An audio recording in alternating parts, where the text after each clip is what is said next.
Hi everyone, today I'll be doing another review, and this time it's the Saber Lion Nendoroid by Good Smile Company.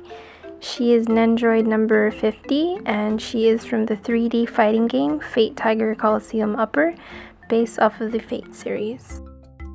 So taking a first look at her box, it's yellow with a circular flower pattern design all around it. It has a blue border color surrounding the windows on the front and sides of the box, along with the logo Fate Tiger Colosseum Upper in the middle and the name Saber Lion and number 50 written on the bottom. On each side of the box we have two different pictures of Saber Lion, one with her holding her piece of meat as well as a window on the top, and for the other side we have her holding her bowl and chopsticks with a crying face and another window right at the top of that as well. On the back we have 4 pictures of Saber Lion with the various different poses, accessories, and expressions she comes with, as well as the name of the number that was on the front written here on the top. As well as more pictures of the Nendoroid on the top of the box, as well as from the bottom, although this time viewing the back of her. And in the inside we have this blue background with the name Nendoroid written all over it. Here we have Saber Lion out of the box, and like every PVC figure, it comes with a clear plastic protective case along with extra packaging surrounding the figure itself. So starting off with the extra pieces she comes with, we have her 2 bent arm pieces, which one of them has a hand holding a pair of chopsticks, as well as the other that has a peg that lets her hold her bowl. We have these 2 bent leg pieces, and we have this extra hand piece that has a hole in the middle, and this attaches to her right arm. She also comes with these 3 optional face expressions. First we have her angry, determined face, a crying face, and this funny, derpy looking face. Being an older Nendoroid, she only has 2 accessories. The first being is this yellow bowl, which is painted nicely with a cute lion sitting in the grass. And lastly, we have this piece of meat, which you can actually detach both ends and insert the extra hand piece that she comes with and have her hold onto it. And lastly, we have her standard base and stand. Now taking a look at the Nendoroid herself, just seeing Saber in this lion outfit is just the perfect assortment of cuteness. The design of her body is really simple, the blue ribbon looks really good on her, and one sign of Saber I could see apart from the lion outfit she's wearing is her cute little ahoge on the top of her head.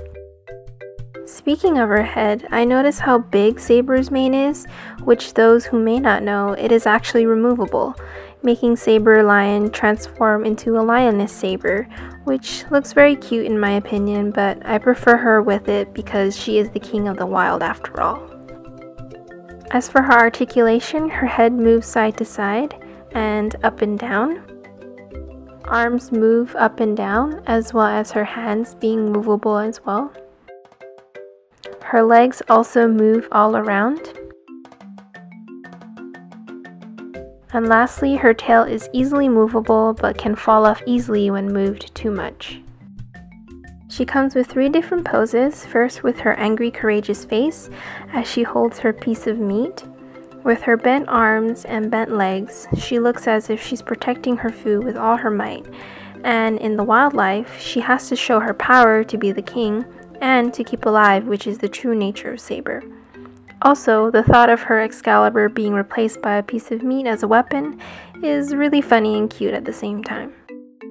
Her second pose is her crying face as she holds her empty bowl and her pair of chopsticks. From the previous look, from looking like an almighty Saber, she now looks like a hungry, powerless Saber. With these cute, sad eyes, she has that look of wishing that someone would give her some food. And you can't help but to not resist those adorable lion eyes. Saber does look hungry, and she can't fight on an empty stomach. Last is her funny, derpy face, and I have to say it's one of my favorite expressions of her for this Nendoroid. There's a lot of ways you can use this expression, and the poses for it are limitless to however you want her to be. Two critiques I have about this Nendoroid is the pegs for her faceplates. Whenever I seem to pull out the faceplate to switch out the different expressions, the peg for it tends to get stuck, which then gives me a hard time to pull out the peg from the body. Although she does seem to be an older Nendoroid, so I'm not too sure if that has to do with it being different from the newer faceplates from the current Nendoroids we have today. Another thing I noticed are some seam lines on a few pieces, as well as some paint imperfections here and there. But these are always common for any figure regardless if it's an Nendoroid or not, so it's no surprise to me. But in the end, even though these are only very minor, the Nendoroid does present itself well, and I'm really glad Good Smile Company was able to reproduce her, and that I was fortunate enough to get her as my first Saber Nendoroid to add to my Saber collection.